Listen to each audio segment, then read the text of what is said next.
Subscribe करें और देखें फ्राइडे एक दिल दहला देने वाली हॉरर स्टोरी। बिना घबराए बेल आइकन प्रेस करना ना भूलें।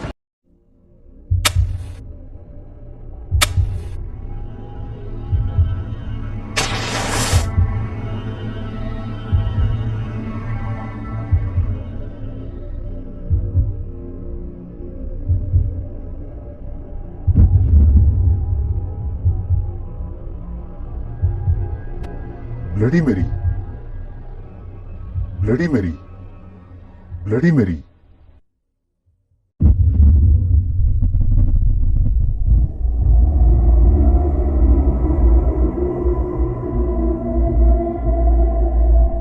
इस कहानी के लेखक है संजय कामले।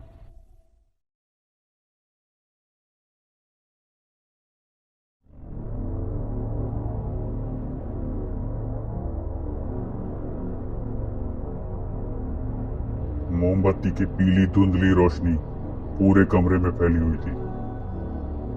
ऐसे लग रहा था जैसे अंधेरे से लड़ रही हूं।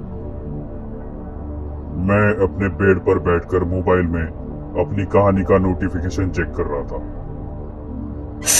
वो आईने के सामने आराम कुर्सी में बैठी हुई थी। उसके हाथ में कुछ था जिसे सहलाते हुए वो आराम कुर्सी पर बैठे बैठे बोली, तुम्हें क्या लगता है रात के 2:30 से 3:30 के समय हाथ में अगर मोमबत्ती लेकर ब्लडी मेरी, ब्लडी मेरी, ब्लडी मेरी ये नाम अगर पुकारा जाए तो सच में ब्लडी मेरी आती है?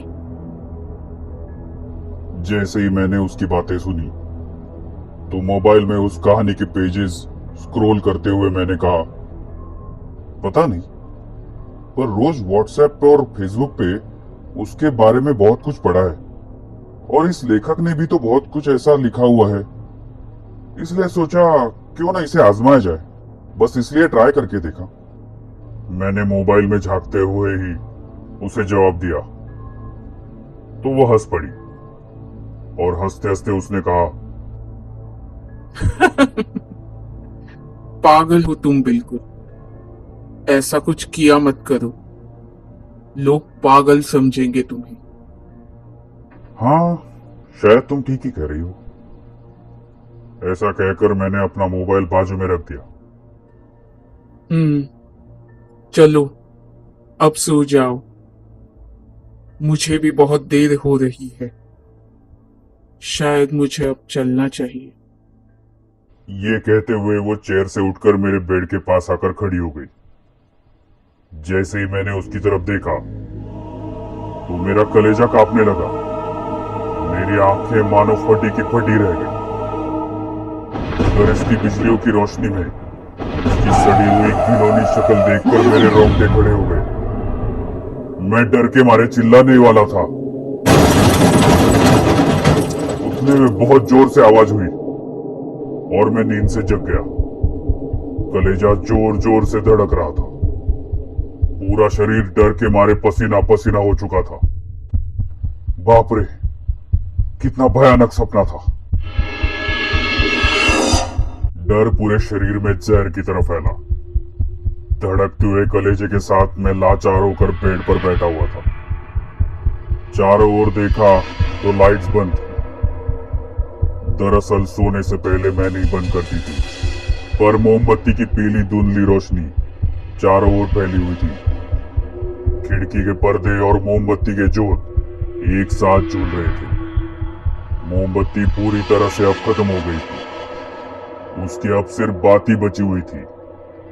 वो अब किसी भी समय बुझ सकती थी। उस मोमबत्ती की रोशनी में आईने के टूटे हुए टुकड़े चमक रहे थे। शायद वो आवाज आईने के टूटने की थी। ये सोचकर मेरा शरीर कपकपाने लगा था। अचानक मेरे मन में ख्याल आया, ब्लडी मेरी। कुछ देर पहले आईने के सामने 3 बार ब्लडी मेरी का नाम पुकारा था, तो क्या वाकई ब्लडी मेरी आई थी सपने में? ऐसा सोचते ही कलेजा कपकपाने लगा। डर के मारे बेड से उठने की हिम्मत भी नहीं हो रही थी।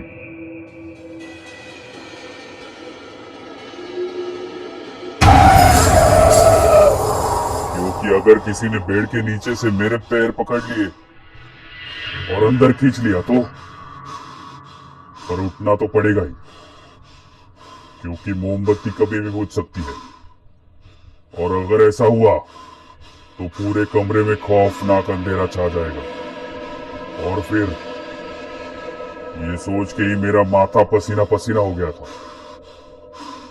मैं बेड से उठकर लाइट्स ऑन करने के लिए बढ़ने लगा। खुद के घर में यूं चोरों की तरह आगे बढ़ रहा था। आखिर गलती तो मेरी ही थी। मुझे ही भूत बुलाने के शौक चढ़े थे।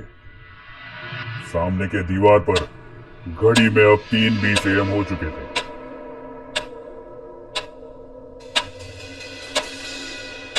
मोमबत्ती बुझने से पहले लाइट्स ऑन करता हूं।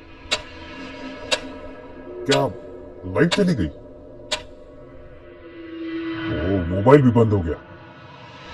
चार्जिंग करना ही भूल गया। अब क्या करूं? आज घर पे कोई नहीं, इसलिए ब्लडी मेरी का एक्सपेरिमेंट किया था। लेकिन ये सब क्या हो रहा है? क्या करूं? दरवाजे से बाहर भाग जाऊं?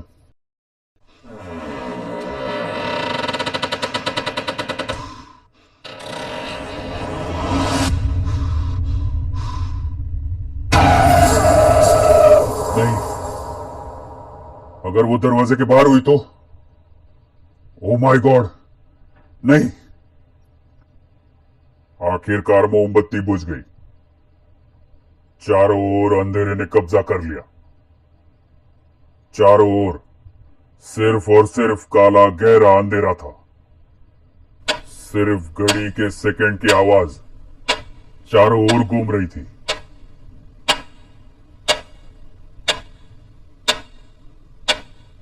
उस सन्नाटे में घड़ी के आवाज के अलावा और भी कुछ आवाजें आ रही थी, बिल्कुल अस्पष्ट, कुछ अजीब सी। मेरे पीछे से मुझे कुछ आवाजें आ रही थी। मैं सुन नहीं पा रहा था, लेकिन कुछ आवाजें जरूर थी। कान के पीछे ठंड महसूस हो रही थी और कुछ अजीब शब्द अब स्पष्ट हो रहे थे, और भी स्पष्ट हो रहे थे। आईना तो टूट गया, अब मैं वापस कैसे जाऊं?